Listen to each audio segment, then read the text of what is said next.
Same. Well, I mean, other people could I mean.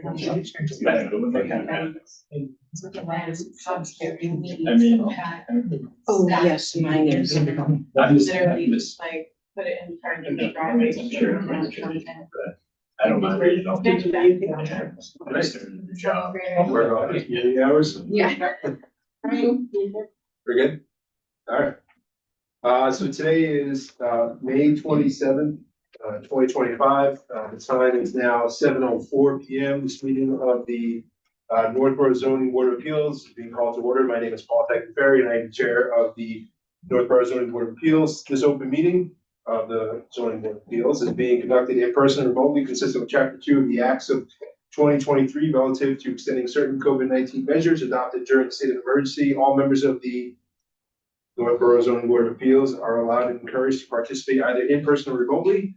The Acts allows the ZBA to meet entirely in person and remotely so long as reasonable public access is afforded so that the public can follow along with the deliberations of the meeting.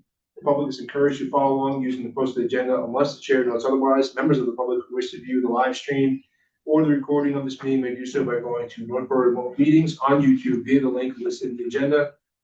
Ensuring public access does not ensure public participation unless participation is required by law. This meeting will feature public comment. Members, as I call your name, please respond in the affirmative. Jack Carney. yes. Jeff Grabowski. Here. John McNamara. Susie Sizlika. And I, Paul Teckenferry, am also here. Staff, when I call your name, please respond in the affirmative. Lori Connors. Yeah. And Terry Underwood. Terry Underwood, sorry. All right. So first up on the agenda is a public hearing to consider the petition submitted by Todd and Jody Chapin for dimensional variance from a maximum height requirement for an accessory building to enable construction of a 2.5-story detached barn located at 8 Moore Lane, map 8, parcel 36 in the residential A zoning district. Todd, are you here? Yeah. Okay, so you can just kind of hop up there. So if you want to just kind of give us sort of an overview of what it is you're looking for in the project and what exactly variance you're looking for is. Okay, Todd Chapin, 8 Moore Lane. We're looking for a dimensional zoning variance on the dimensional requirement of minimum 1.5 stories. We're looking to extend it to 2.5 due to the site. There's a lot very big up and down ledge topography, as you can see on there, and it if it was a 1.5 story, you'd be walking right into the roof kind of thing. So also, I don't think it violates the spirit of the law in any way. And there's certainly no abutters are affected. There's nobody's within 300 feet of the house where you can see it, and certainly doesn't have any other extreme violence. It's just a vertical variation is what we're looking for to 2.5 stories. Okay. So I mean, it looks like for the most part, the barn is 1.5 stories. Is there like a basement? Yeah, it's essentially a basement. It's a walkout. The way the topography goes down, the idea is to have a shop in the basement area, and then you walk your ground level on the front of that barn is the office area. Okay. So it's really below there is a walk-in basement essentially, but because the ledge goes down, it's exposed on either side. Okay. And then, so Lori, I guess the question for you, this is probably more of a cloud question, but like, isn't the minimum height 35 feet for a structure, or like we don't Yes. use stories, right? We do in our zoning bylaw have a dimensional requirement that says that accessory structures like barns and garages have to be 1 story. Okay. So is the variance then for allowing basically an additional 1.5 stories? That is correct. Okay. And then what is the total finished square footage of the structure? You know, off the, It's 40 by 32.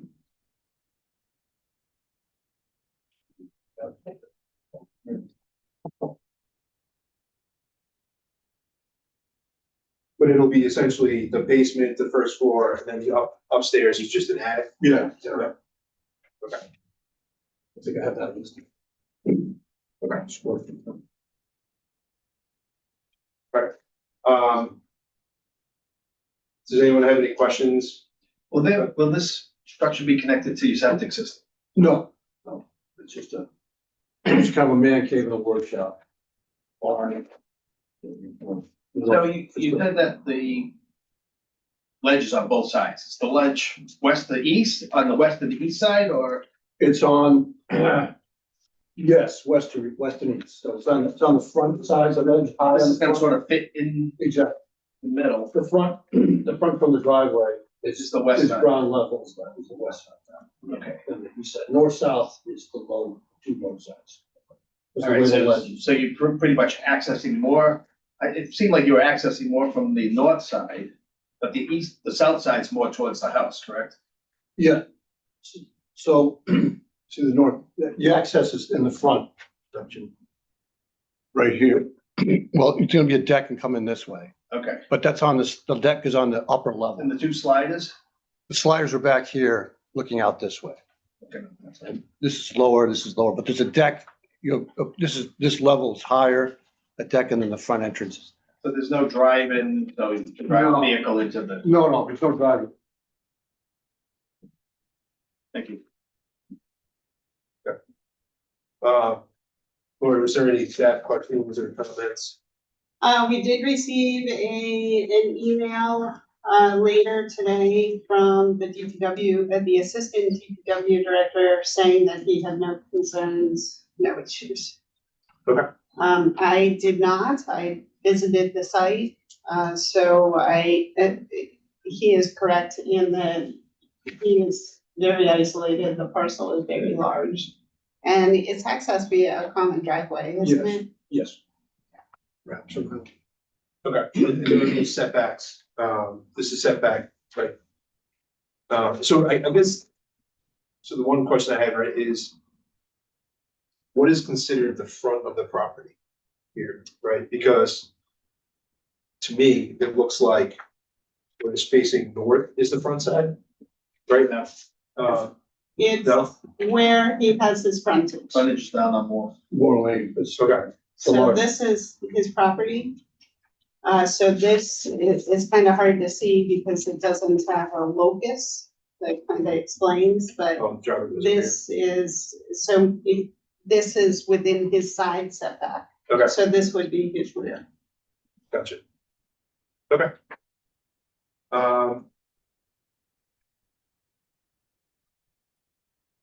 Are there any other? Yeah, Mr. Chair. Was there any comments at all from the fire department or the EMTs as far as accessibility goes or anything along those lines?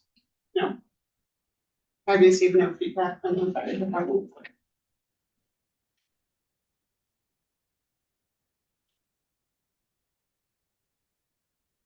And he is fully compliant with his setback requirements. Okay, So when we're looking at this, we're looking at the hardship you do to topography. But we're going straight up, so where's the hardship? I guess that's where my trouble is. If we're just giving extra space. Am I missing? Well, I think and correct me if I'm wrong, so I think you're saying that there's only so many places for you to build this. And because of the rocks and the outcropping, there needs to be a basement. Yeah, and there wouldn't be any, like Flav's getting older, he's gonna come over and visit, you have to go way down, to get in, if he was down in that little hole, in the hole.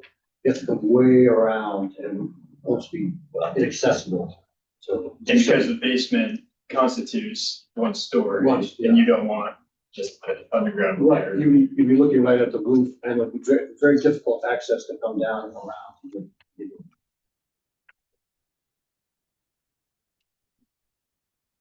right, because is like the measuring point that like Bob would use the lowest or the average? Isn't it some, I mean, because when I look at this, right, from the rear race elevation, it looks like a 1.5 story property. right? Now that there's stilts there, but like, I mean, there are points on either side where it is ground level. Yes, Is that on the front and the back, it's completely ground level. Right. So it drops down into a hole. So the definition for building height that's in the zoning is, building height shall be measured as the vertical distance from the average finished grade at the perimeter of the building to the average height of the highest roof plane. Building height shall not include spires, cupolas, antennas, or similar parts of structures which do not enclose potentially habitable floor space. So the average grade is much higher than the lower point in C, because it's an average of the front and the back are at that, at the porch level. Right. It's sort of because of the weather in the side. So, well, the average height, the height is well below 35. Right, so the height of the building is what, 35 feet? So it's 35 feet from the lowest point. it's below that. I can't remember the exact figure. Because the average grade plane is really in here somewhere. So it's just the distance from there to here, not there to there. The calculation is 32 or something. But it's below 35. Yeah.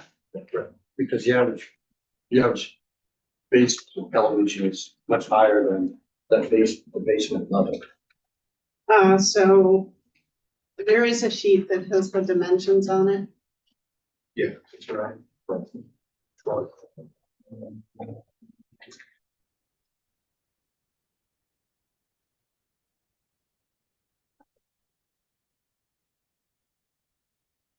So 8, 12, so that's 20, and the midpoint is 6. It'll be 6 feet, But that's not showing the average grade. 7 feet. 27 feet tall is, well, of course, it doesn't have the finished grade on there. Yeah. But it's approximately About the top is the. 27 feet. Where do you get those? It is the average of the roof line. Oh, the average, my boy. Okay.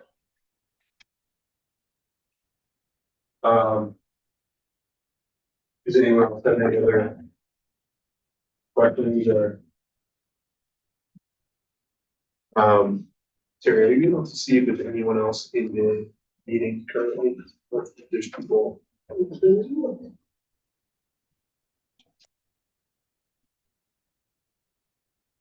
I'll have to get out of this. You guys have any other questions or comments?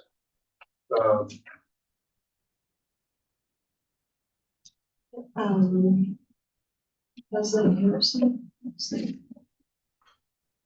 Was it? They're Greg and Leslie, but their hands aren't raised. Okay, this is a public meeting, if there's anyone in the audience, or online. If you can please raise your hand, and press star 9 on your phone.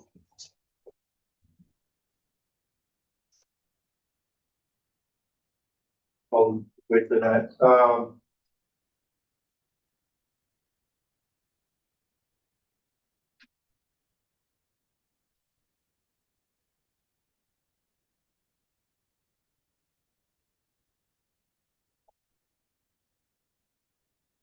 it won't have any bathrooms in it, No, it won't have any plumbing.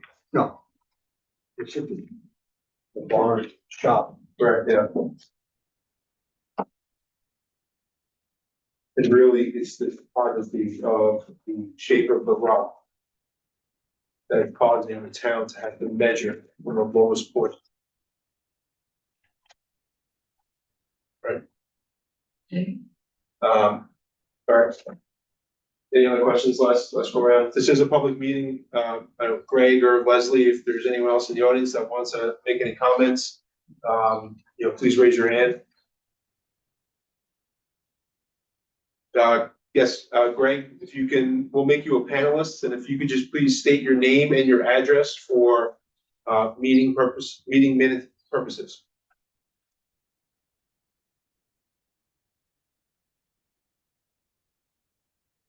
Are you able to? Yep, there it is. Hi, Greg. You can just unmute.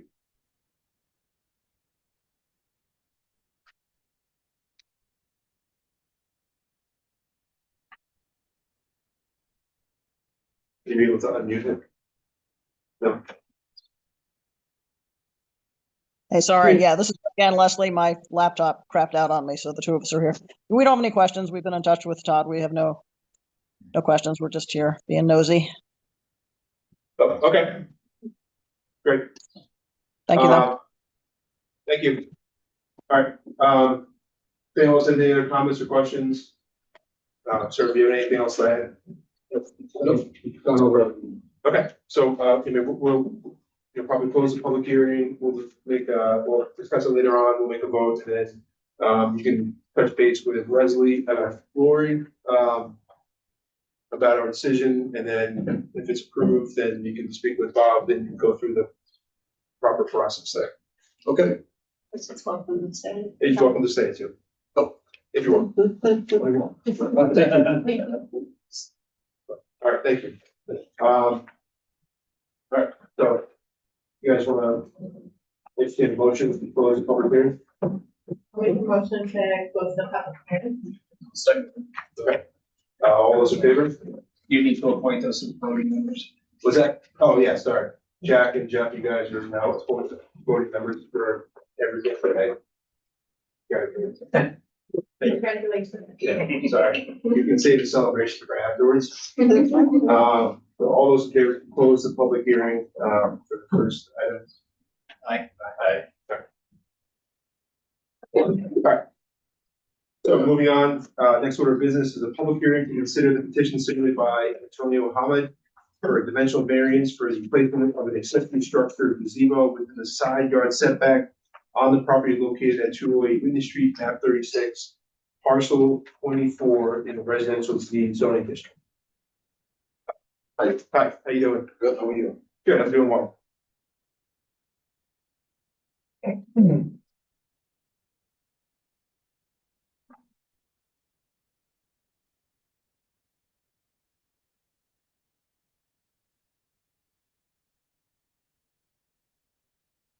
So if you want to just kind of give us an overview of what it is you're looking for, and kind of like how you got to this point. So I had, previously I had two sheds, where the gazebo existed now. I took down the two sheds and, I decided I'm gonna, replace it with I had the water problem. They've been coming from the berm behind my house and from the street, and they were flooding my backyard. So those sheds, they were getting flooded with water. And they getting dissolved from the bottom, the roof is gonna collapse, so I decided to take them down for safety reasons, kids playing in the yard. And I decided to build a gazebo just for the family and neighbors, friends, hang out. I don't realize the setbacks is supposed to be 15 feet on the gazebo. And, and this is what I'm applying for hardship. The hardship is, one, because the water and two is too close from the back. If I'm gonna move up that 15 feet, it's gonna be in the middle of my yard where all the water settle. And so my yard right there, I did the gazebo right there. So the water is getting flooded, and my yard's getting flooded water here. If I move at that 15 feet, that gazebo is gonna be right in the middle. So I'm gonna be forced to raise my yard, and all that water is gonna flood back into the house. So I was forced to push it back all the way to the edge of the property. I spoke with the neighbors, which you guys have letters from all the neighbors. They are okay with it. They signed it. And this is what I'm asking for the variance. Okay, so I think there was a note from Bob here. So can you kind of sort of just take us through the timeline in terms of, I think that you had gone to see Bob to ask him about the, putting up a pavilion. Was it He Chris? gave us- Was it Chris before Bob? I never, in the beginning, I spoke with Chris, Okay, yeah. sorry, is Chris the? Another Bob. Who's Chris? Chris Lund, I guess. Yeah, Oh, he's yeah. the assistant. Oh, okay, okay. Yeah, and after I spoke with him, like within a week or so, I heard he left North Carolina. Okay. I spoke with him about building the gazebo original. And he says, no, you cannot do that, you're gonna need a permit. So as homeowner, I didn't realize that in my mind, if I take the two sheds and replace them with the gazebo, that's okay. And this is the miscommunication between me and Chris. I didn't realize that, even though I took the sheds, I have to get a permit for it. So what in my mind is, sorry, I'm a little nervous, I never done that. In my mind is, if I kept the sheds, I need the permit. If I took out the sheds, I don't need the permit because the gazebo is gonna replace the sheds. So how big were the sheds relative to the new So- size of the pavilion? So roughly there were two of them, actually, I supplied them by intent, they were in there. They're roughly like around 10 by 12. Two each. Okay, They were 9 feet high roughly.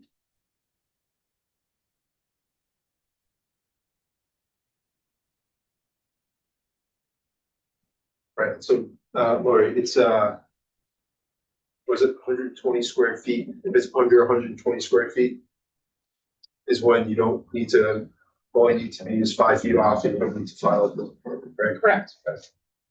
All right, so then I guess like, so I'm just trying to walk through the timeline, right? So I mean, this is something that Bob would have given the applicant, right? Correct. Right. So Bob makes a determination and says, so you need to have the permits and everything. So were the permits pulled, like how do we get from, say, June of 2024 to like here today, a year later? Okay, so I never pulled the permit because as I said, in my mind, I'm out in the beginning, originally, I'm keeping the sheds, I'm just gonna set them away and build the gazebo. Yeah. So when I spoke with Chris, he says, no, you're gonna need a permit. So I left it as, okay, you know what, I will take the sheds down and instead the sheds, I will have that gazebo with no walls, no windows, nothing, just roof on. So I never pulled the permit and I proceed with board and, So you mentioned the flooding component of Yeah. it, right? Like, do you have gutters on the pavilion? Like, how do you sort of So figure out like the? eventually eventually I will have gutters on the pavilion, yes, which I'm gonna have, gutters on it. The flooding is coming from the street and from the berm, which I spoke with Scott before, like 3 years ago. And, he went and he looked at the yard. It's the pitch from the street, it's just, I have pictures, I'll supply you guys a picture, actually, I can see it from here. So, right there. And that's my backyard. I have a big tree right there. And it comes from the street and will flood the whole yard right there. All that's water and turn to ice. And because the berm too, all that berm flood down as well. Okay. So the gazebo is on that side. And my issue is if I move it to that side, it's gonna be right in the middle of the yard. So if I'm gonna be forced to raise it up, if I force to raise it up, all that water is gonna flood back into the house. Okay, so I guess then like, do you have plans to sort of like solve that problem then? The plan is, which I did. As I said, I spoke with Scott, so they had me sort of build a berm on the street. So that will divert the water a little bit, but I'm still getting water in there, but much better than before, but still it's flooding that back out. So what I did is, Trying to find that street picture, picture that shows that. Did you provide a I did, picture? Yeah. Of the berm? of the berm and of the street, the water coming from the street. Yeah, I think, you see it right there. not the one underneath it, yeah. So that is the street and goes in full up between the houses there, like a sort of valley. And that would got filled and goes back all the way to the backyard. And that's originally how the sheds got damaged. But now with the new gazebo, we had to raise it a little bit.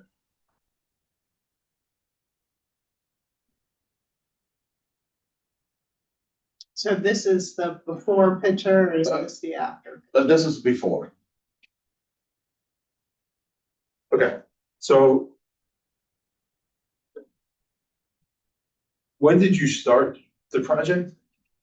Start the project, I think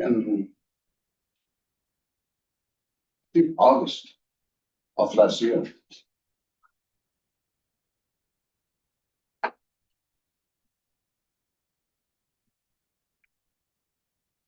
And then there was a complaint from a neighbor, or Bob received a letter.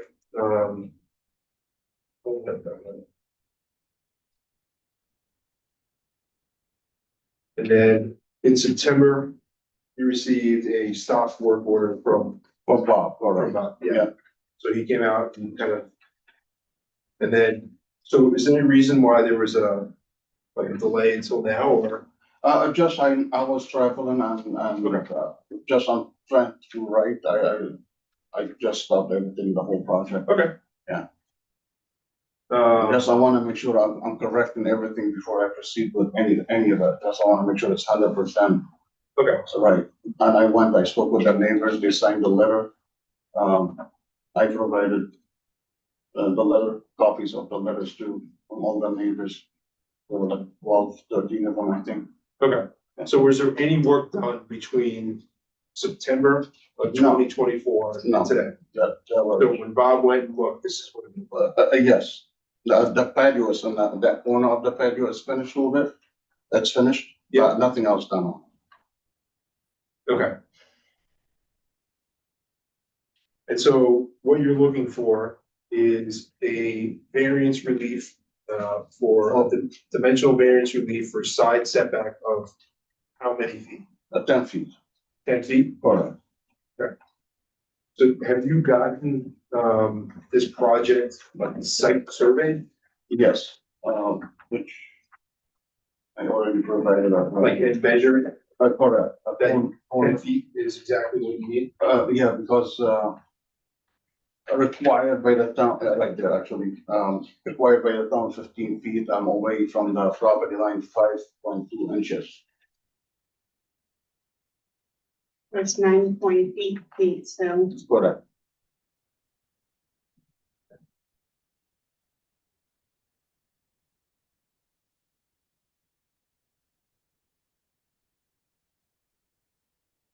Um. Have there been any fines at all? No. No, No, soon I spoke with Bob and he says, you need to go through the motion, I stop everything, I'm like, you know what, I'm not here. Okay. I've been in town for over 20 years, I'm not here to do anything wrong, I'm like, I will Yeah. stop everything and I will correct everything before I do anything else on it. And that's why I'm in front of you. okay, And Bob mentioned as well something, the septic system, there's a code in town, you cannot encroach, you have to be away from the septic 20 feet, I think, or 25 feet. Which my septic system, I got the tank here and I got the leach field right there. So again, if I move it closer, that's gonna be within that.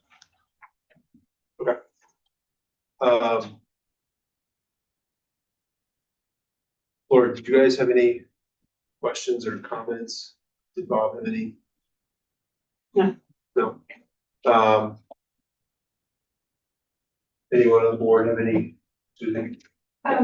This question is for Lori. Is Bob concerned at all about the patio with the impervious structure or surface with the water, or do we?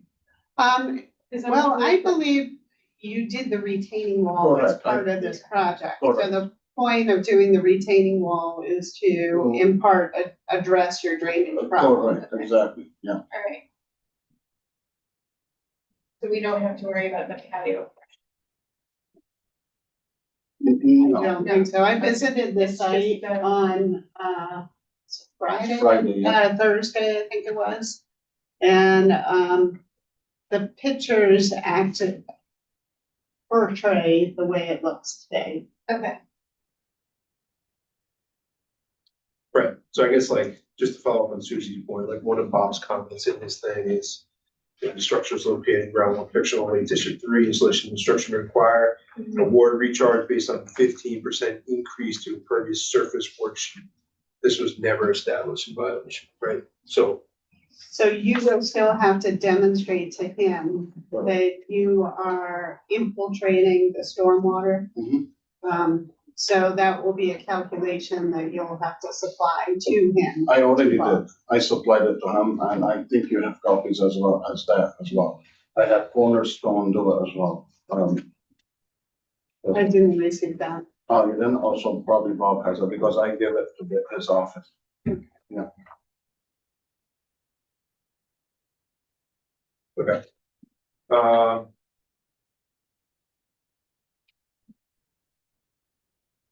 So does Bob have an official building permit? Or that hasn't been issued yet? Because he, I don't completely through that yet because he has to wait, because right now he's got a zoning violation. gotcha. So he can't issue the building permit until after the zoning violation is resolved. Correct. Are there any other Madam questions? Chair. Yep. Sure, go ahead. As I've stated previously, to this board, getting letters like this from the applicant with signatures on it, give no weight to it. I don't know who signed this. If they're for this, against this, so I don't like these. We shouldn't be looking at them as far as I'm concerned. If somebody has an issue, they should send something directly to us. But that's housekeeping. Second, we're looking at a 500-foot structure that's 5 feet next to the lot line with a little 3-foot fence next to it. The water's coming off this. It has to be going into his neighbor's yard. So I have some concern of the discharge now that he's encroaching upon his neighbor. Neighbor yard is higher than mine now. But the water has to still be hitting it, correct? It's not, it's draining right against the wall and going back into I don't see the wall. the retaining wall. Actually, it's. If you see the retaining wall going behind that structure. And There is a retaining wall. That's behind. behind it, but what's to the side? That wall comes all the way down? There is a retaining wall Next to that the, right goes next to it? alongside and behind, if Behind I the remember fence. correctly, it goes behind this Behind the curved fence. area. Yeah. Stops it out here. So how far away from the pergola is the retaining wall? it's on, It's right, maybe a It's that foot step from walk, this right? fence. I'll see if I can find a picture. Go down on that one. See on the left hand, up near the fence, midway in the picture, right there. Let me move this out of the way. There we go. Yeah, so this wall, I think let's that see wall. if it's a better one. The wall's gotta be more than 5 feet away, right? Well, it can't be more than 5 feet away. The 5 feet away is that measured from the posts there of the structure. See, you can see the wall a little bit better. So I mean, of course I didn't measure, but it looked to me like it was about a foot of grass in between this fence and this wall. Do we know where the fence sits on the property, or whose property? This is my property. I did the fence. So the site plan shows, I guess this is the wall. I thought I went a little bit further than that, but maybe not. So it's showing that the wall is on his property. And the fence is on the property line. Certainly.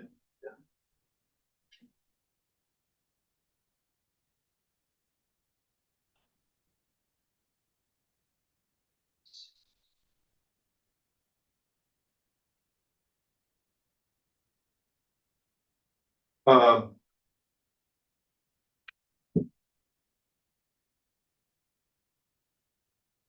So Jack, your concern is with, like potentially flooding the neighbor's yard?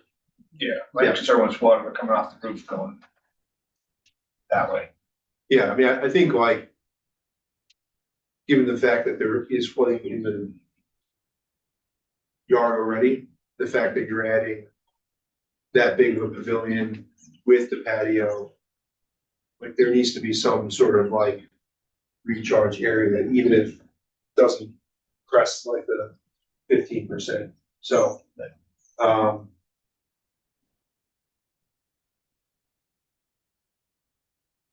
I mean, there need to like, I guess the question is because, I mean, look, you could put this, I mean, look, there are reasons why setbacks exist and why everyone in town has to, abide by 15-foot setbacks. And to Jack's point, it's for issues where, you have a structure that's, 15 feet away from your neighbor's yard, right? I mean, I think like there needs to be, and given the fact that there is a history of flooding in the yard, I do think that there will need to be some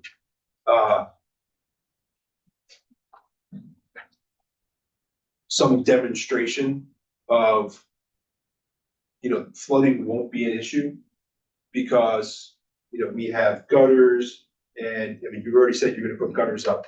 But like, from our perspective, like, okay, if you can figure out, problem solve, how best to reduce the impact of this large of an impervious surface, right, addition, this close to a neighbor's yard, like, that's how you can sort of like, get to a solution here, right? Does anyone else have any other, John? Do you want to go?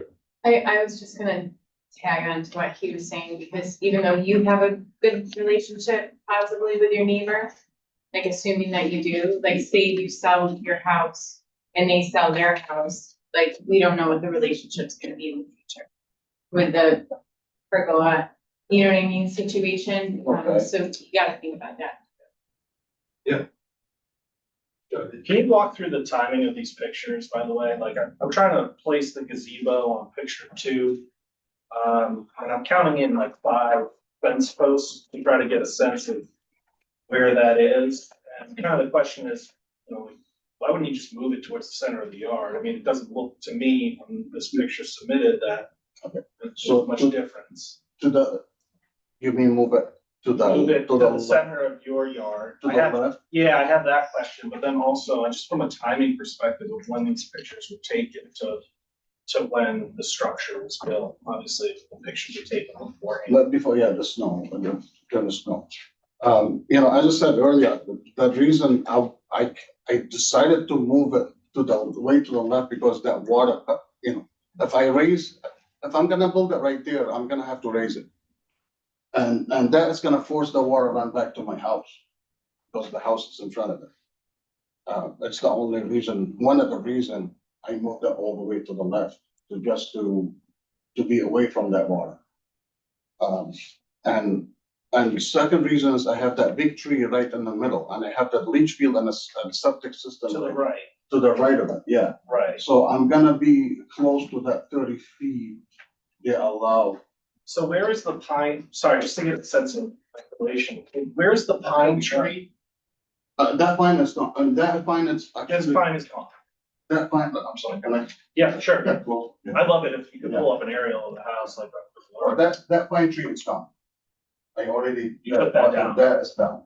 So if you look in there, it's roughly where the post of the gazebo, it's where that pine. is. Okay, This is the pine that was on that first picture. It's That's, on the neighbor. that's the pine, the neighbor property, yeah, that's different pine tree he's talking about. okay, that's a different pine tree. Correct. So all these pictures, were these pictures done as far as the flooding goes before that pine tree was taken out? Correct. We But have you're to, saying- because. But you're because- saying basically the topography here in this left corner where you built the gazebo with the patio Roughly, yes, where that swing set, has a different grade or there's different water flow coming off the berm there than versus the center of the property that is set back 15 more than. most of the water flow comes right in the middle.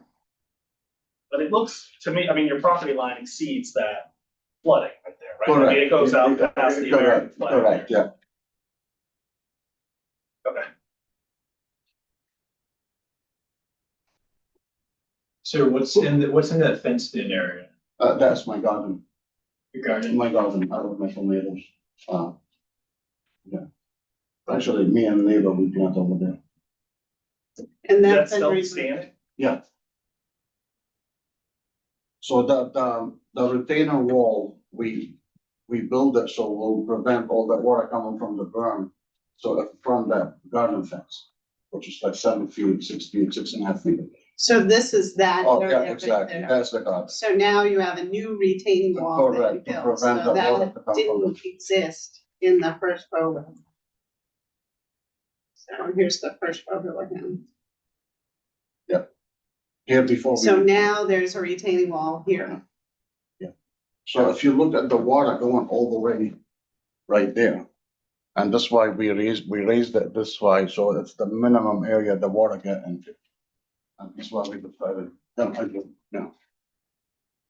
So you actually lowered it, What, the garden? because now you have a retaining wall. Because, no, we cut it and we built a retainer wall. Okay, so right here, this is a slope right here? That, no, it's like, you got the retainer wall, it's back for. It was a slope, This used to be a slope. correct.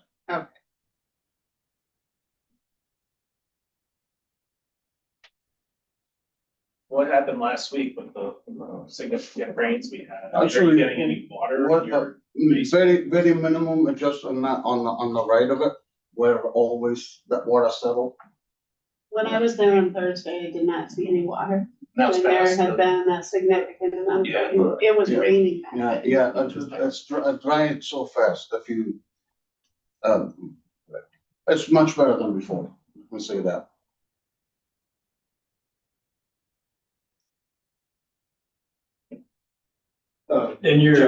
Thanks. In your application, you mentioned something about how the soil is loose and granular.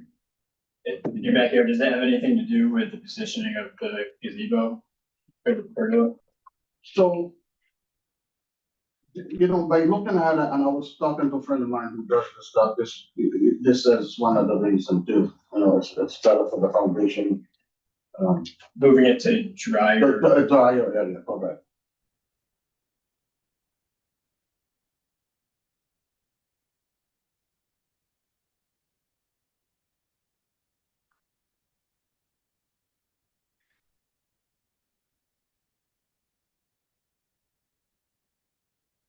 What do you have on the other side of your backyard? Is there some sheds over there? From the other, In the back, yeah, in the back. yeah, the garden, yeah, I have a plastic shed, a garden tools and stuff like that, yes. But would there be enough space over there to put something like this? No.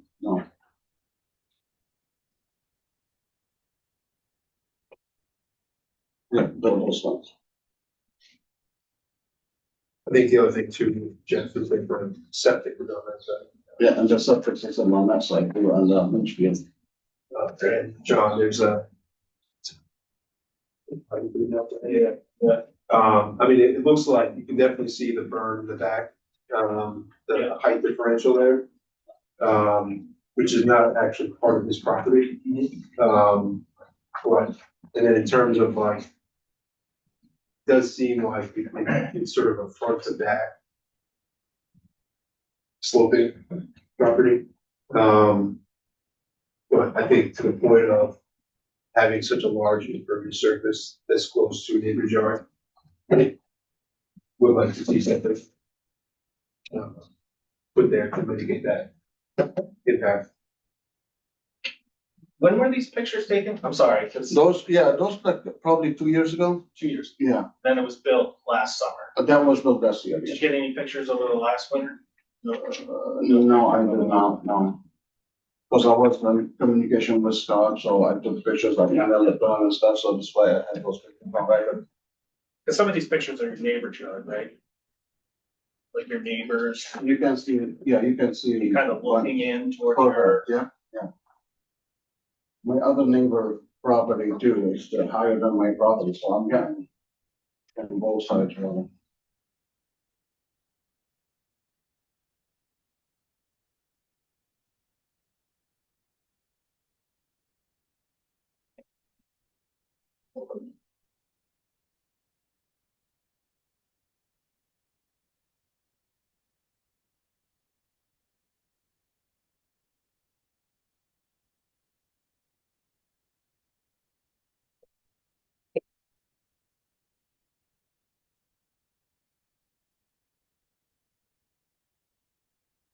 I guess there's.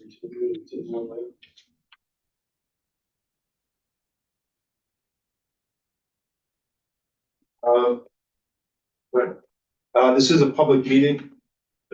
Here, you see anyone in the, no hands, so this is a public meeting, if there, is there anybody in there? Leslie Harrison. Huh? Leslie Harrison. Oh, she's on that, okay. If anyone has any comments or concerns, you can please raise your hand. I'll note that there's no one sitting in public currently. Does anyone have any other questions or concerns? Thoughts?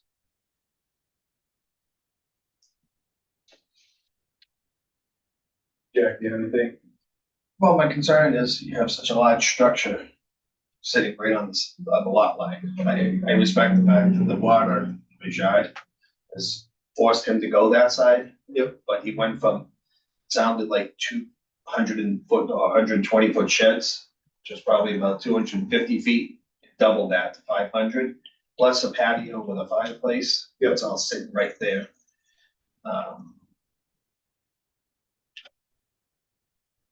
It's a stretch. I see a stretch. And the patio is not an issue, right? I mean, you could build a patio anywhere. Correct, he wouldn't need any You sort wouldn't of. need it. I'm just looking at the impervious surface Yeah, that he created I over agree. 500 feet. I do think the Plus. impervious surface is a concern of mine. But we can add conditions to try to mitigate some of that risk by sort of, you know, I mean, he still needs to file a building permit with Bob to get that, sort of go through, that. So, I mean, I think that there are, concerns with regards to the project there. We can try to mitigate some of that risk. What is used in the joints of the pavers?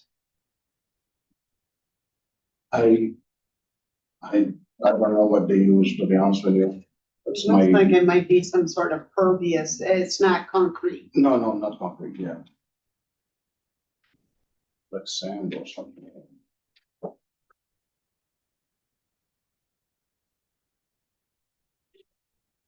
So that should allow the water to infiltrate through.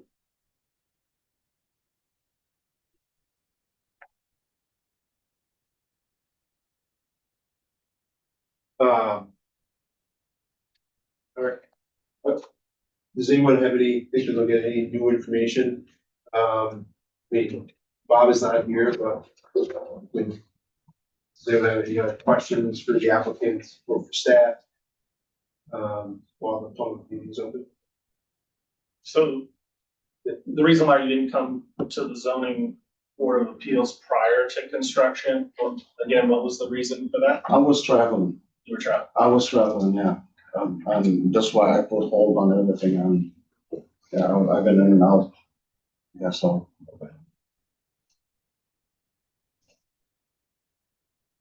Good. And as far as the water, you know, as I said, I won't do anything, you know, gutters. Anything to solve that water issue. That's your concern is, Okay. Anyone else? No. All right. Anyone else have any other questions or comments, any concerns? I'll entertain a motion to close the public hearing. Make a motion to close the public hearing. Jeff Kowalski and Jack Carney will be voting members for this case as well. We might make a motion, seconded by John. All those in favor to close the public hearing? Aye. All right, thank you very much. thank you. All right. Yes.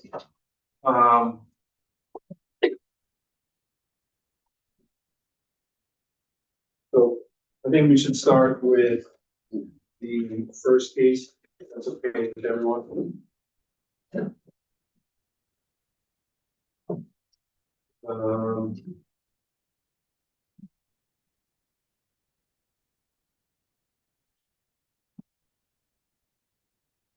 Do you have an extra decision for 208? Realize I gave myself 2. Yeah. Same. so 208. Yeah. Sorry, 8 Moore Lane, to allow for an additional 1.5 stories for detached barn located at 8 Moore Lane. They would have any comments or questions? Here's something first. That's okay. So it does seem like there is a topography issue in regards to right and left being, sort of the same height, that's sort of in the middle is where, you have sort of that dip down. The structure to me on the face of it kind of does look like a 1.5 story barn. I don't think giving the extra space, there's no sewer, there's no water. Guy's barn. And, you know, the measurement, technical measurement is, you know, the average of the lower half, so sort of has that round contact bottom level basement story. But if he was just building it into the ground, had a basement, it was 1.5 stories, and it was a barn, they would not be, he would not be in front of us, right? But the fact that there is sort of that, I think it's a 7 or 8 foot, you know, dip in the rock, that it's sort of technically counted as an additional story. So, I don't have an issue, you know, this applicant, the extra story. I don't think that's a question. Yeah, I mean, like, as long as there's not a safety issue with it and the applicant talked about it, it's not gonna be having any plumbing. I guess it's gonna have utilities and electric, but it doesn't look like there's gonna be any plumbing with it to make it actually dwelling or chance to make it a dwelling. I don't think that's an issue. Well, at some point in time, if somebody decides they want to make it an accessory. Yeah. And now you're at 1,280 foot floor versus the acceptable 900. They would have to come back to us. Correct. Unless somehow they petitioned off a 900 foot section, is that what they would do? Well, of course, he's not asking for an accessory dwelling. I'm not thinking him. It Consider may that. not be this owner, but the next owner. Yeah, if they wanted to convert it, then they would have to come to the ZBA for a variance. It would be a pre-existing structure, so it wouldn't be to construct new. And then you could consider it at that time. So all we're here for essentially is variance from the height restriction. It's an So accessory. an accessory structure. Structure, right, so it's not a livable unit. Correct, if they meet the maximum height requirement for the district. It's just the provision in the dimensional requirements that says that an accessory structure can have no more than 1 story. Right, so that was the question I had originally was, so the maximum height in residential zone is 35 feet, right? So this, the average height of this was 27. 27, yeah, great. So it's literally like, because they count that basement as a story because of the. Yeah, and then the half story is an attic. And I mean, I don't think granting this variance would, you know, go against the intent of the bylaw, which I think is probably mostly, you know, with neighbors, in mind. Can't really think of another reason. I mean, apparently there's not any neighbors within it. It's a 6+ acre lot. Yeah. I mean, it's a pond and it's the terrain is very instinct. Yeah. Very shifting. You go up and down Yeah, all over on that piece of property. I mean, if he got like 50 yards fill, just filled in like, it didn't count as a story, like, you know, we could build, right, like, that sort of thing. But, okay, anyone else have any other comments? So the language specifically that he's asking for relief from is accessory buildings for non-residential uses that are related to uses permitted in residential districts and not more than 1 story in height are permitted on the same lot, provided they meet the front, side, and rear setback requirements of this chapter. So, this is like a workshop. So it's not, they're not living in the structure, which is the issue. Okay. So the variance that we are granting is for, relief of a 1.5 stories. Okay. Okay. Anyone put any other questions or comments? I think Jim, the only reason that he wanted to keep that fence is that, here. Thank you. Nice back in. I vote against that. Holding out here. Okay, so, I'll let you, a motion. Not making a motion. And if you could, in your motion, specify,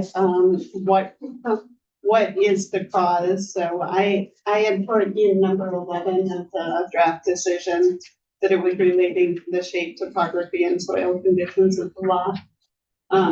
If you don't agree with that, if all 3, then if you could just specify in your motion what one you agree with, and then I'll modify that. Yeah, I think, I would say topography, soil conditions. Yeah, probably, sure, probably it's under. Yeah. Yeah. Okay. Joe, you wanna give it a run? Yeah, make a motion to, vote. I don't know, actually, I don't have the script.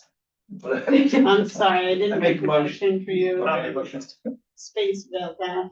may make a motion to approve or the dimensional variance for the placement of an accessory structure by exceeding the maximum height requirement for an accessory building on the property located at 8 Ward Lane, map 8, parcel 36, residential A zoning district of 1 1/2 story. I'll second that. Is that for good, Laurie?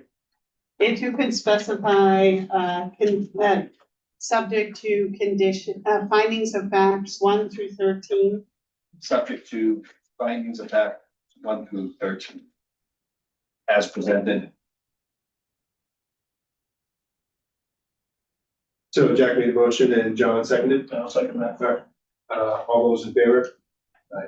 Aye.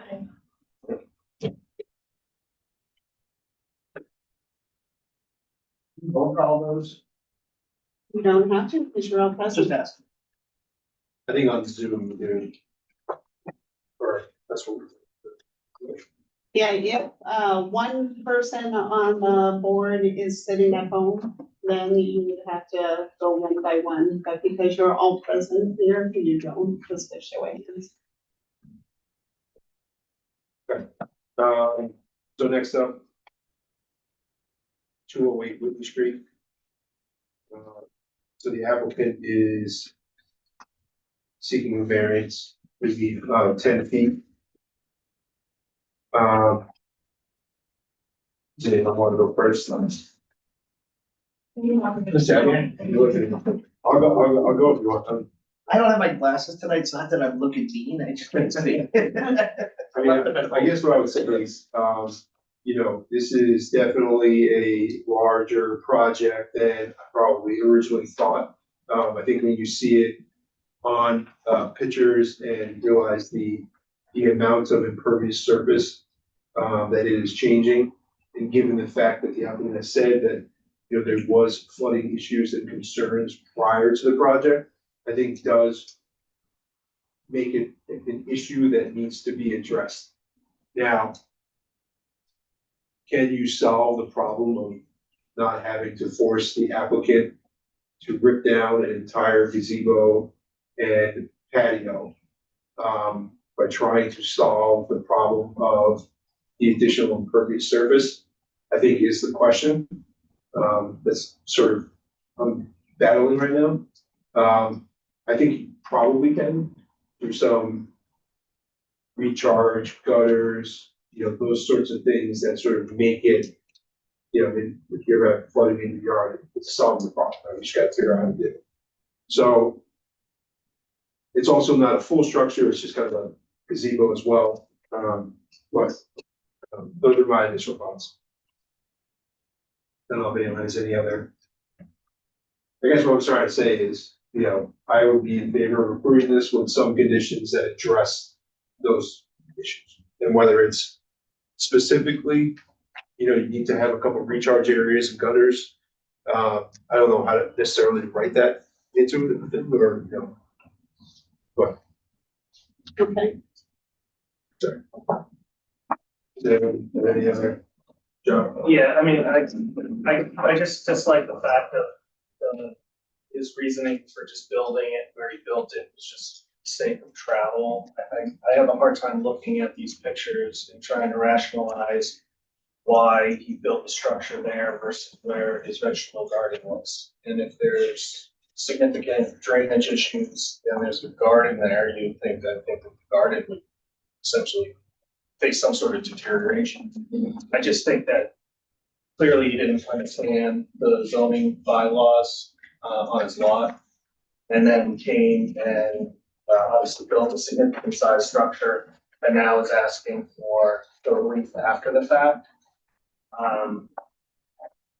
The size of it is a concern. I just think it would set a little bit of a difficult precedent, I think, for the board to approve this, based upon the fact that he just went ahead and did it, and then came back and said, okay, yeah, I got, thought, essentially. Yep. And then to the document of the signatures, it's hard to have that validated as well for the, as far as the no issue from the subsequent neighbors, there's obviously you can't, I guess, notarize it, things along those lines. But what also gives me pause is the letter that was written in essentially protesting the structure built at that particular. Right. I would just, don't say John's point about the garden. So the garden is still, Garden is still there, but Yeah. my point is that's an area that he could have theoretically built, or could have built the structure. okay.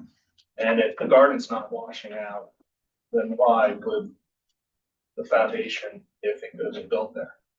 Okay. If you knew the laws essentially, or the regulations of the zone. Move the pergola back up to that Yeah. side, or not on. I mean, I can understand why he wants to be on the left, because the right-hand side has the septic. Sure, So of course you're gonna be as far away as you can. sure. But the size of the structure. It's sort of imposing. Sitting right there on the side on that lot line. And the fact, as John said, that you could have had this on the backside of the property where it is raised up. If you had put the pergola back there, move the garden down. Near the water. I hate to have them spend the money to tear it down and move it, but I think it's a precedent, in my opinion. Yeah, this is a different situation from the one, say, a few months ago, where the people had built a gazebo type structure, and they had to get setback for like their lot was really like a hot dog. Jacob described it as it was a really oddly shaped lot. And I think the situation here is a little bit different because the lot is pretty typical. I think it's really just the water that would constitute this sort of definition, shape, or topography of the water structure. But I am nervous about granting a variance like this, where it might set a precedent for people to come and say, all right, well, I'm running out of space in my lot to build stuff. And so now it can only go this way, but really, when you bought the lot, it's, that's what you know, what you're buying, you know? I will say that I think Lori made a good point that she asked about the bonding between the pavers and that, so it might be impervious surface, but it might not be totally impervious. The water might go through there. However, I'm not an engineer, so I'm not sure how effective that is. Okay. And certainly there would be more water running over the pavers, as opposed to if they weren't there at all. Okay, so I will say, if, generally speaking, if people are uncomfortable with making a decision on this tonight, or if there are avenues that we could approach before making a, say, denial decision, we could reopen the case back to a public hearing and then reach out to the applicant in between now and the next week. So that is an option, you know, we don't need to necessarily have to be forced to make a decision on this case study, if we don't want to. Or we can. Something just occurred to me too, because like my lawn sometimes looks like this. They don't have a water issue. And if there's like what you were saying about like having more, like sometimes water would be worse with pavers rather than grass, to soak it up. And like, we don't know when these and there was a lot of rain last week and there was no water in the lawn, so we don't even know if that's an issue. It's not putting it in the middle, even though he's talked to Scott before, you know what I mean? So like, what's our expert in saying that there is a water problem and then they can't put it in the middle too? But wasn't he saying that maybe the water problem has been lessened by certain things he's done? Did he say Retaining wall? did he put up Yeah. some sort of a berm off of Whitney Street? Yes, Yeah. so the photographs, there were several photographs showing water issues from different perspectives. Yeah. So if you look at picture 2, Mhm. you can see the standing water. I mean, granted, the snow would have melted Yeah. in the process of melting, but there's still significant puddling. And then he also showed, picture 4 shows water along the gutter line. I'm not sure if that's again,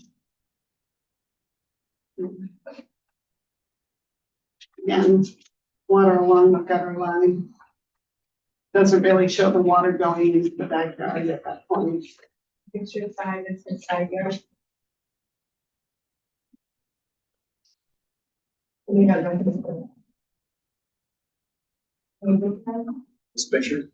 Yes, Oh, yeah. I think that's the front yard. That's just looking at his neighbor's house, right? Because we don't have any recent pictures. The same, if it could be moved to the middle too.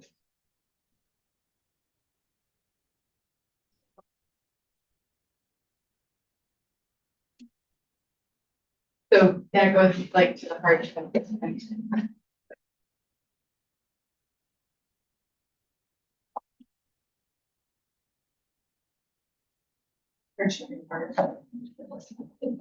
So right now, when you go out there, you see like his whole yard is disturbed.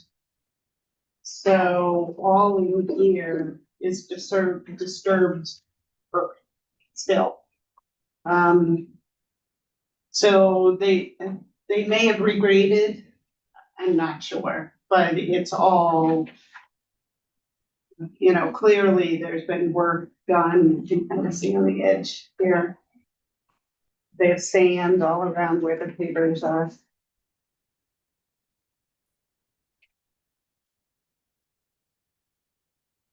Unfortunately, the ortho photos aren't that recent, so that won't help. Yeah.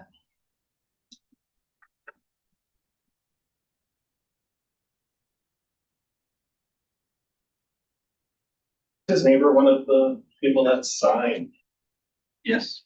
Yeah, immediately over there. I will say there's been no opposition Right. tonight. Yeah, I mean, I think like this, so like the size of the structure, right? Shifted over 10 feet, doesn't come in front of us, requires a building permit. It is a big structure, the patio, retaining wall, 3 feet, that doesn't require even a building permit, right? Okay. Yeah, I mean, really, I think the thing for me is obviously the setback, right? That's why he's in front of us. And I do think the flooding is a concern. You know. But to John's point, like, yeah, I mean, I agree that, you know, sometimes better to ask for forgiveness, right? We're more knowledgeable than the average person in town, in zoning Sure, in Yeah. town. But we just drive up Whitney, just happen to look over to your right, and you see that, you're like, wow. I mean, it's imposing. To the fact that before it ever came before us, I looked it up. Because I'm like, you can't have that sitting there, it's just. Yeah. To me, it just. It knocked me off. My wife was like, what are you talking about? You know, so I mean, so in my mind, it's always been it to me that I'd seen this previously, and said that shouldn't be like that. Especially the size of it. I mean, he went from the 2 sheds to. Yeah. He doubled. yeah, I mean, you know, well, the reason why there's 2 sheds, and they're both 10 by 12. Is because if it's under 120 square feet, you don't have to do anything, right? Like.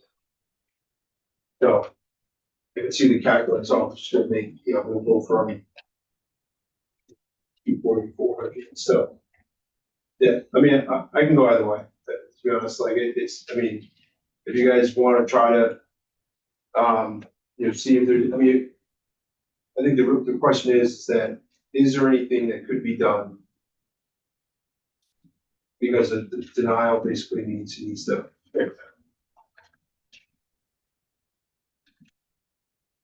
I think probably provide some more evidence that there's no further water issues with with it being there right now, and or propose some sort of mitigation measures, like in more definitive. That's what you wanna see him propose it, or do you want just like, Well, I guess we could. I mean, I think what would be helpful for me and from us, from what I've been hearing now is some more up to date, some more detailed information. okay. Alright, so I mean, look, if. We can always ask, right? And say that, you know. We're struggling with. Sort of coming to a consensus, right? We can take a straw poll if you guys want. Whatever, I mean, hey, Johnny, are you leaning towards? I struggle with the fact, even with any sort of remediation plan or any sort of plan to alter the flow of the water, what is that gonna do? They're not tied into the sewer, right? With the septic, so where are you actually gonna put this water? I'm shocked that he's not getting it in his house with the runoff from the gradient change, but, you know, I struggle with the fact of like, okay, where do you draw the line? You know, Sure. and if this was something where he came to us beforehand and said there was X, Y, and Z where it had to be here, okay, I'd be willing to listen. but Yeah, I just think there's a reason for regulations for the zoning, and I just think that there. Yeah. He could explore other parts on his property with the structure. I mean, look, you cut it in half and then go 10 feet inward. Yeah, I hate for him to spend the extra money. I hope that he can be able to preserve parts of the structure and theoretically lift and move portions of it. I don't know, but, I just think it gets into a slippery slope, no pun intended, with any kind of ownership change with the neighbor. Yeah. Okay. Yeah, I mean, I think, yeah, I'm not a.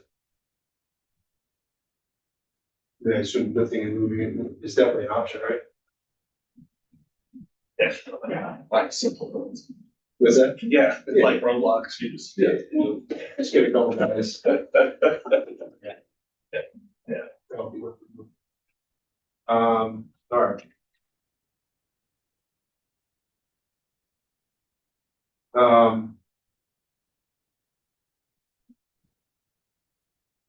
How is the decision written right now? They granted it. And so I wrote it as an approval. Okay, we also don't, I mean, I didn't include conditions. He'll automatically, as part of the building permit process, would have to demonstrate that the impervious cover of the building lot is not increased over existing conditions by more than 15%. So he has to supply that to Bob. Okay. okay.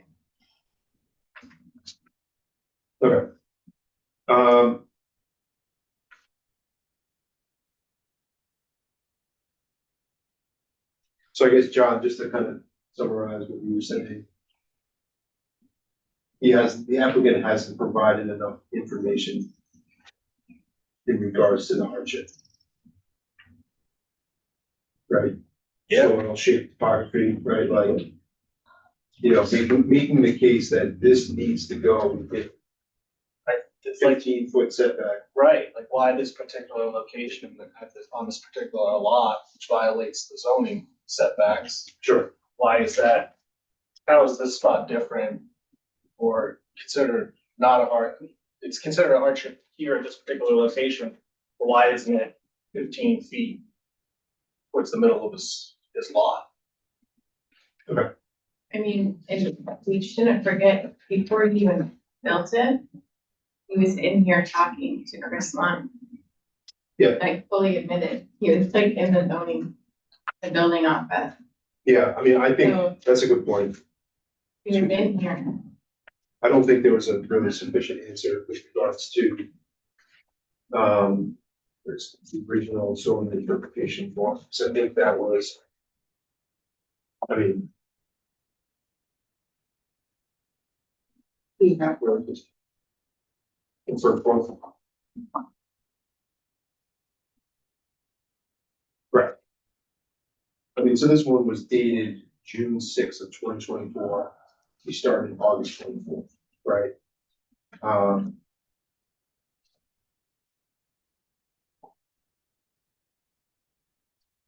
And so, you know, just looking at Bob's sheet here, right? Yeah.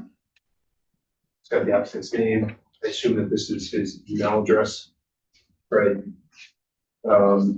Interested in a patio gazebo, post setback gazebo is 20 by 20, which that's what it is, right? It's bigger than that. Bigger than that, right? Neighbor willing to provide letter of acceptance, this is needing an approval from the town, that's Bob's words to the applicant. Is the proposed use allowed in the zoning district? Yes, it needs a 15% increase to impervious surface worksheet. 2, it needs a building permit. 3, Concom regulations. 4, minimum side yard setback is 15 feet. 5, certified as-built required before final inspection. So like, you know, to your point, John, like,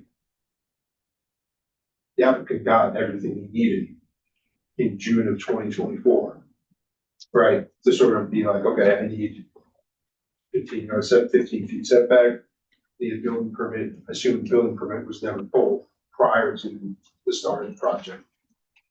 So it's not like there was a, yeah.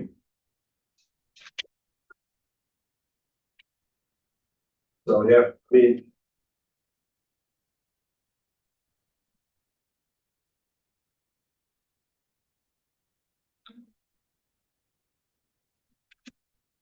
We didn't even do those things and then we accidentally put it. Over. Yeah. if you get it, this, Yeah, it's got soil issues, but shape of the topography, like I said, it's the same as every other So, house on the street. I mean, I guess I could go either way, right? I mean, I agree that like, if you guys wanna make a decision on this tonight, that's fine. If you wanna give them an opportunity to sort of come up with a different proposal so that it's not somewhat, heavy-handed, but, I mean, to the point of like, he was given all the information, he should have known ahead of time. Right. Nothing was done, so I can certainly see if people want to make a decision on this tonight. That, I mean, I feel like we're kind of backing Bob up if we, of course, if we back Bob up. Because Bob gave him all the information, told him what to do, and then it's like, you didn't do what you were supposed to do. You can I'm appeal good with it. moving forward tonight. What's the practice typically when an application is denied as far as the decision goes? Is the decision written up later, listing the reasons for denial? so the framework for the decision is already written. Findings of facts and stuff like that. The actual, like, what goes into it. Yeah, I just want to make sure, like, if it does get to that, I think we should make sure that we have everything stated clearly on the record why we're denying it. Yeah, so typically it's. Or Lori puts together the exhibits and I will, for previous denials, I've added some criteria and tried to wordsmith it as best of my And then sign. non-legal mind can We comprehend. have the possibility to go back to Bob and follow everything Bob says, or Bob's on vacation this week. He won't be back till next Monday. What I would suggest doing is changing, numbers 12, 13, and 14 to the opposite. So the zoning board of appeals found that, would not involve would substantial. not involve a substantial hardship. The board found that the relief sought will constitute a substantial detriment to the public good. And the board found that the relief sought may not be given without nullifying or substantially derogating from the purpose and intent of the North zoning bylaw.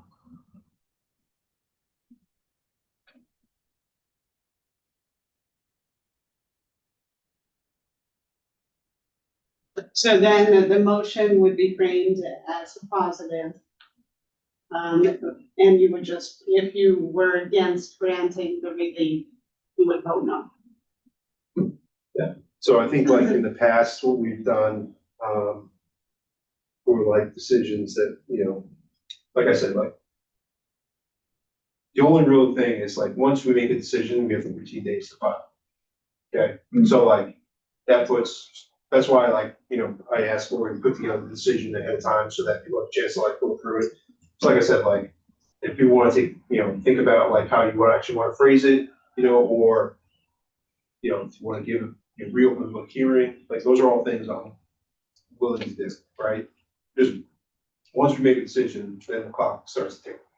Go past 14 days and it becomes an automatic approval, right? So, What I would suggest is if you vote tonight, then I can modify the decision, I can send it to all of you to review, then you respond to me only with your comments, so maybe give you a week to do that. And then, then I would just need Paul to come in prior to the expiration of the 14 days to sign it. so like. Yeah, so from a process standpoint, that's kind of how it works, right? Like. Got it. So I'm open to, I'd rather not rush things. But you guys feel comfortable with being able to sort of do all that, then it's fine as well. And we've done that in the past too, when we've come back. Thought things over. Does it have to be an all or nothing on this in the sense of, like, if you take a look at the picture and kind of the structure in and of itself, and then beyond that is a fire pit? Like, does it, This is only about the structure. Yeah. It has Only nothing about the to do with the structure, so- patio. The patio is not before you. patio is fine? The retaining wall is not before you. Yeah, and it's literally half of the gazebo. So like I said, like, you know, one of the options could be to move. Just to shift it. I mean, it's not easy with that, but But yeah, I mean, it's one of these, you know, that's the thing, right? Like, if the denial will result in him having to do something, right? Bob and I issued a building permit. So yeah, so that is the result of the denial. So like, you know, could you leave the case open or reopen the case and see if there's another option? But again, like, is there anything that could get you to a yes? Because if there's not, then there's no reason to, right? And I don't mean you, I mean the conversion. yeah, sure. We, right? So, yeah, I mean, Laura, do you, like, in terms of like, if a decision is made tonight, do you have any issues or concerns with regards to being able to get the decision out? No, It's on I fashion. mean, this is a, accessory structure, so I don't think it, the bar is lower than it would be if it were, say, a single family house. Yeah.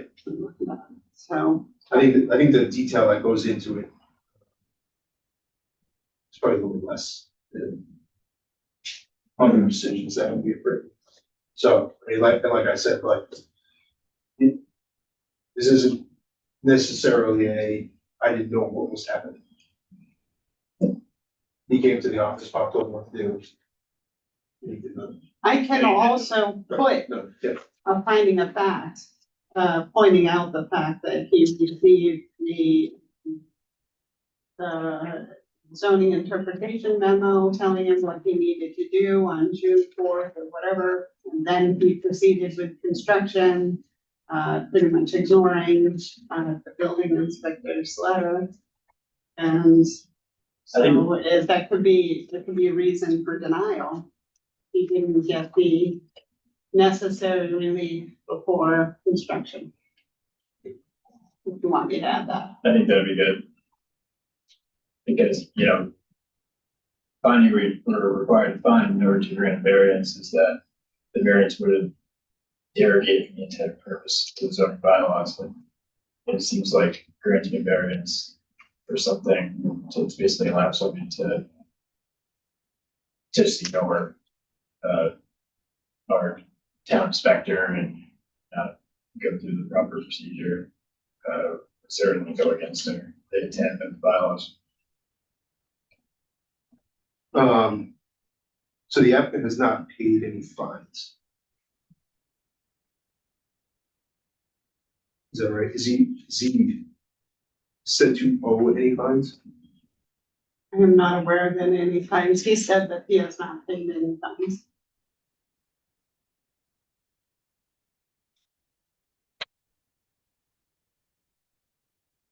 Okay. Right, so so any person in corporation violates or refuses to comply, that's when he pays the fine. So it's only if. Right. So if you deny this, he says no, that's what the fine said.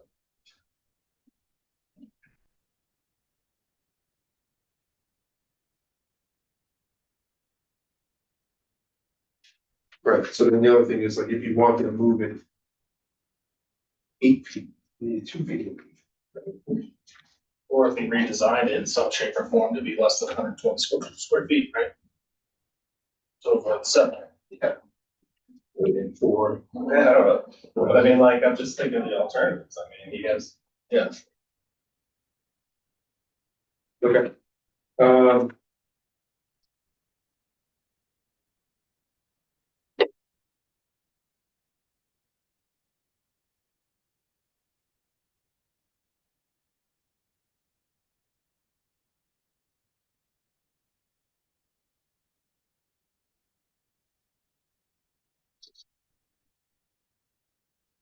So the stop work order was September 2020.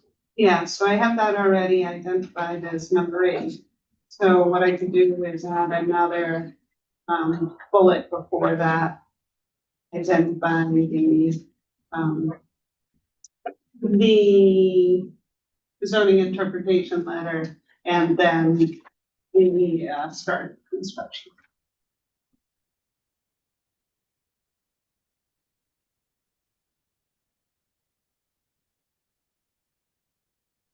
So he got pretty far along in that 1 month.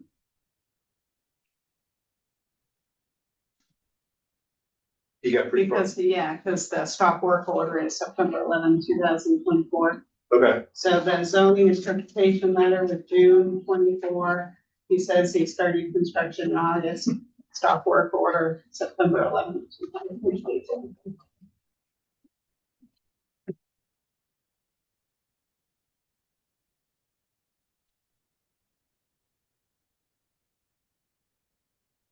So I would mention that,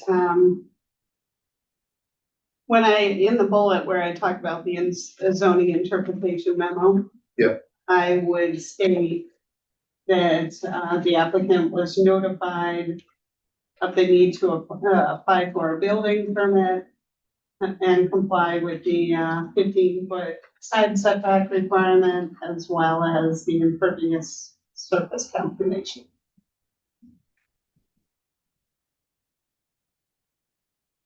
okay.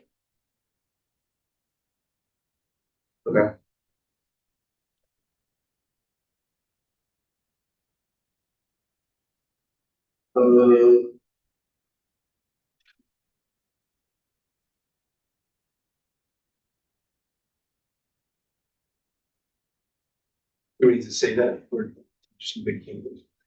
It just, when you make a motion, make a reference to, the amendments discussed. And the addition of, this finding of fact, so instead of there being 14, there'll be 15. So, does anyone have any other comments or questions? Does everyone feel comfortable with making a decision on this tonight? Yeah. Yes. Okay, so I guess when we make a motion, we can just include that we have, findings and facts 1 through 15, and then, the additional amendment, during the art discussion.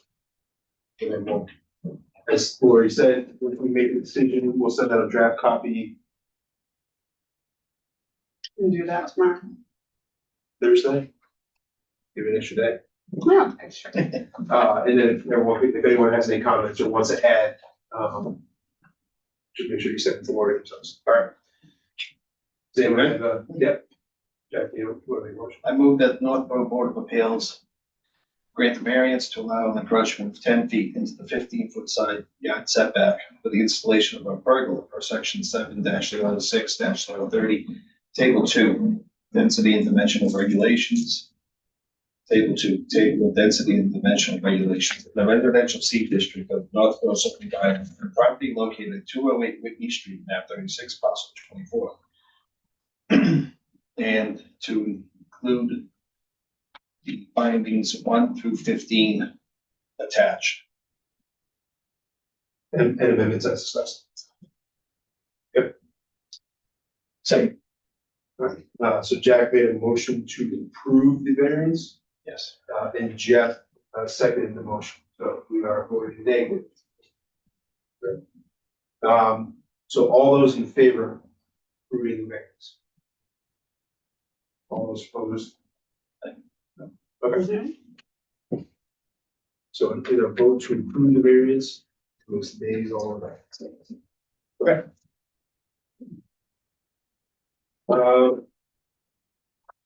So reorganization, I was hoping Brad would be here for the reorganization, so typically what we have done in the past.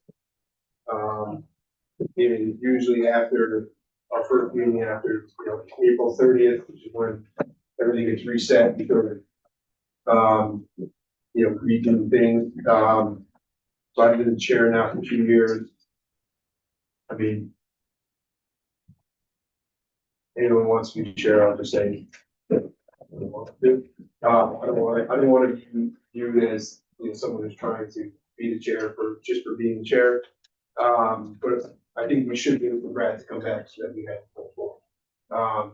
I also want to say publicly that, so Jacob Jones obviously is no longer on the ZBA and is now a select board member.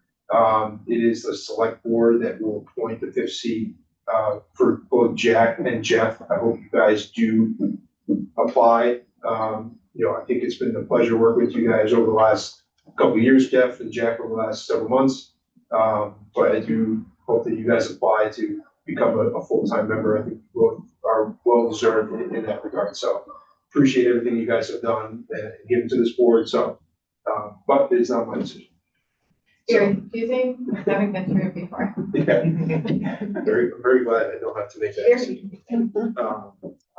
So I think we can sort of skip the reorganization. I don't know if anyone has any other comments. So we are looking, we will be looking for, I assume will be a new alternate, if anyone knows of anybody. Is it posted online now for you? It is. Next up is ZBA minutes. Has anyone had a chance to read the? I have to abstain, I was not here for the meeting. Okay. So.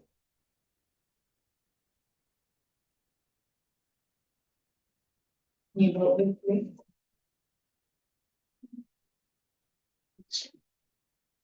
Good question. You guys should be looking at the vote. Yeah, you go. I think you were present. Yeah. You're acting as whole members. So does anyone have any comments with regards to the minutes? No. Sarah, we should a motion to approve the minutes from the January 28th, 2025 meeting. So move. Second.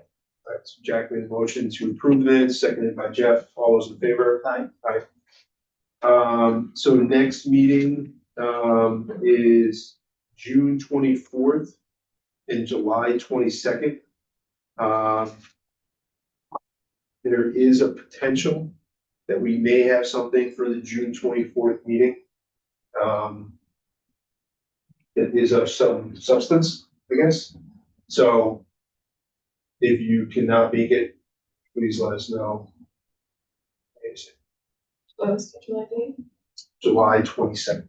Is that the one that's material or significant, July 22nd or June 24th? June 24th, potentially. I have a conflict on June 24th, but So you folks know I am on vacation that week, so I will not be able to attend. I did send an email to Bob to see if he could fill in for me, but of course he's on vacation this week, so he's not gonna get back to me until Monday. So I will most likely have to advertise that public hearing. So it is possible you may not have me or Bob. So you folks, may be flying solo then? do we have to have it on Tuesdays?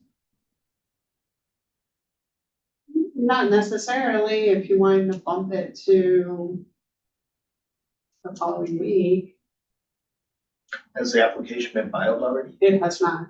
So we're right now.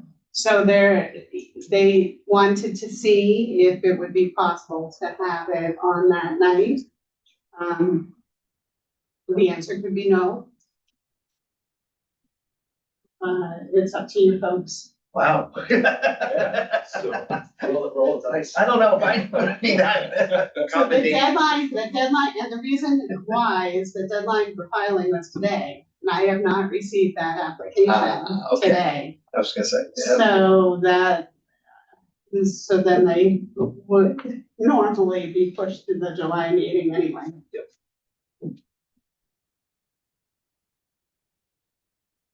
So it sounds like, so we haven't received anything.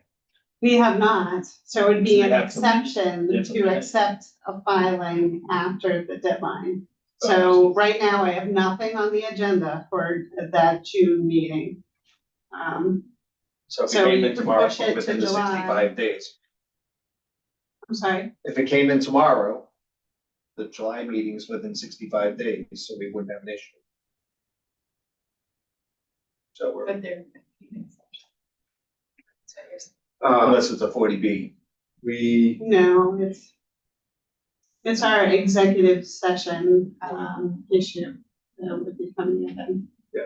so we may or may not have an executive session in regards to a pending matter. Potential.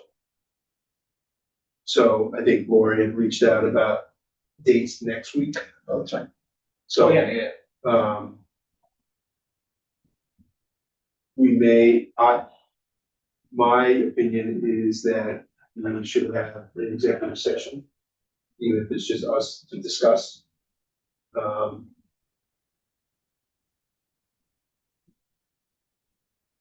The issue. The only one who didn't respond was Brad. So everybody else said that they were available on, So Monday. If June 24th does not work for people, that's fine. We just need to- I think he told me he was available, okay? Because he asked me if we had a date set, and he said he was good on Monday. Oh, But he okay. asked me if I knew when the next meeting was. Okay. All right, yeah, he was the one that I was waiting to hear from to finalize. So Yeah. if he's good on Monday, then we'll just pull the trigger on Monday. It would be early, I think, it's the time that I had set, I think it was. You had said 4 o'clock? Yep. Yeah, For was it next, 4 on June 2nd. which is next Monday. Monday? Yeah, just I ping can do him, next Monday. ping If him you to guys make next Monday sure. at 4, it'll be a hybrid, Zoom. Yeah. So that we're not like, in person. Should be a quick meeting. Ping him to make sure, but I'm pretty sure he's available. We were trying to figure out if we were playing each other tonight. Oh. So yeah, so I guess more information. So when we doing on, June 24th? If we can make the decision on that, you guys wanna go forward with June 24th, so I should tell them to go ahead and file? Or you want me to kick it to July? I'd kick it to July if it's my vote, but I mean, I don't know. I mean, is the executive, would the meeting next week help? Would there necessarily need to be another meeting, public meeting? The executive session will hammer out all the stuff, all But, the open details. but this, But if there are people that can't make it, then this meeting on June 24th would be a public hearing to consider a new application. So the application, like I said, has not yet been filed. Which could potentially be carried over, continued until July. That was due July to, 2nd. I need to know because I, as soon as that application is filed, I would pretty much have to immediately advertise. Yeah. So I wanna make sure that, Yep. I know whether I'm advertising for June or whether I'm advertising for July. So I think the thing with June 24th, at least the way I look at the calendar, is you have, if you can't do June 24th, because there's not enough time between now and then, the next week is July 4th week, so I feel like that's probably the worst week. And then it's the week after July 4th. And then even those days are,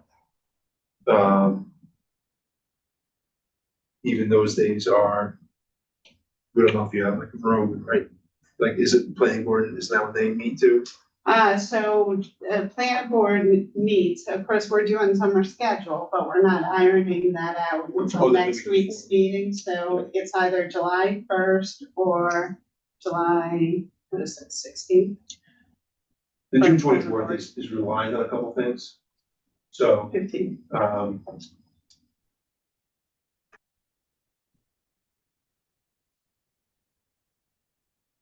July might be calling him from the baseball.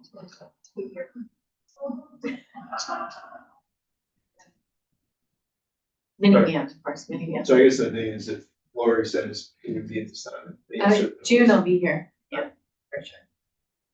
Cool. And so next Monday, we have an executive session, so I'm sorry, I didn't hear the definitive response. Is it June or July that I'm advertising for? So you want Either to, you want to say yes, it'll allow July. it to go forward in June or no?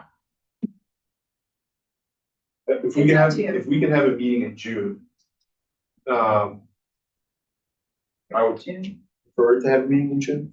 Okay. But Yeah. John's not here in June. Yeah, but another alternate, right? We'll have possibly, we may not have anybody on the board yet, Mhm. which leaves 5. If somebody has a July conflict. That went down to 4, so potentially. potentially, if, I mean, it could happen any. yeah, so if John misses a meeting, and there's no decision made, you do have the Mullen rule in effect, so we can watch You the can watch meeting, sign a, it's an affidavit, so have you watch the meeting, and then become a voting member. So I think the purpose of the June meeting is sort of to, and again, I think my thought process, without actually going into specifics, not having Lori, potentially not having Bob, is that right? Is that we would be kicking off public hearing in that meeting without actually most likely Deliberating. so at least we can get the ball rolling, because again, the calendar start getting summer schedule-ish, so, that's my thought on that. I'm good.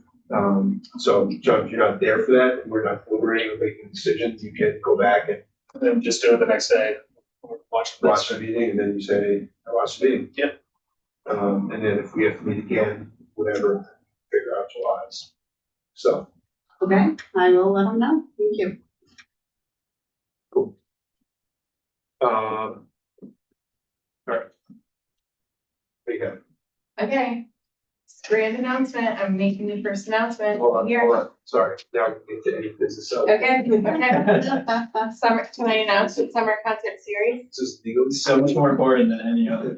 So June 29th, we have Disco Lemonade, which Northborough Dad is the drummer, and we're very excited. July 13th, Playing Dead is coming back. Coming to that head. And then July 27th, we have Houston Bernard, which is a country singer, he's one of the summer stages this weekend at Gillette for Post Malone. And he's in New Hampshire, one of the opening stages for the Zach Brown Band. He's an up and comer, so we're very, very excited about this. And then August 10th, we will have the School of Rock Showcase. So all different performers, and we're pretty excited, all different ages, and they're gonna put together performers from very little, from their school. So you'll see it on social media and our website tonight after this meeting. For my chairship. So I don't wanna be chair, that's what I'm saying. Okay. Okay. Thank you for the update. Thank you. Does anyone have anything else to discuss? No, Lori, Good motion to adjourn? Second. all those in favor? Aye. Terry, thank you very much. Thank you. Thank you, Terry.